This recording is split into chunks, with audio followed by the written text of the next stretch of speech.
L'abattoir ne cesse de diminuer. Ce nouvel obstacle s'ajoute au climat d'incertitude qui régnait déjà dans cette industrie avant la pandémie. Valérie Gamache. La région de Chaudière-Appalaches, c'est ici que se concentre la moitié de la production porcine au Québec. Simon Breton produit habituellement 6 000 porcs par année.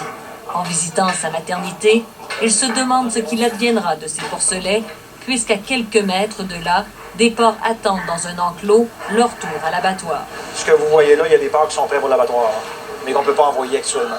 Et plus le temps passe, plus il craint de devoir les euthanasier. Le nombre de bêtes qui se rendent à l'abattoir diminue de semaine en semaine. Actuellement, j'avais le droit de n'envoyer seulement 35, puis habituellement, j'avais le droit de n'envoyer environ 110. Fait que j'ai eu une très bonne coupure encore cette semaine. Les cas de COVID-19 chez les employés et la mise en place de mesures de distanciation physique limitent la capacité des abattoirs. Olimel, par exemple, a dû fermer ses installations de Yamachiche pendant 2 semaines. La production a repris, mais l'usine est loin d'un retour à la normale. Sa capacité d'abattage est réduite de 85 %. Résultat, les porcs restent à la ferme. Ce qu'on n'a pas le choix de faire, c'est de créer de l'entassement.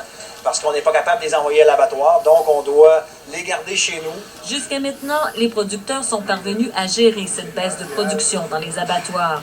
Mais ils ne pourraient peut-être pas faire face à une autre fermeture. Ça serait très problématique. On parle de plusieurs dizaines de milliers de têtes là, qui devraient être euthanasiées. Fait que personne ne souhaite ça. Le député de Beauce et critique en matière d'agriculture rappelle que les éleveurs étaient déjà sur la corde raide avant la pandémie. C'est une année très, très difficile. Le blocus, en fin de compte, avec la Chine, qui venait d'être levé, il n'y a pas eu besoin d'être levé longtemps, là, que tout est arrêté avec toute la question du coronavirus. On entend beaucoup parler des courbes actuellement, il faut baisser la courbe, mais cette année, nous autres, dans le port, avec ce qu'on vit, est vraiment en chute libre. Depuis janvier, le prix du porc a perdu 25 % de sa valeur sur les marchés et pour l'instant, les prévisions ne laissent pas entrevoir des jours meilleurs.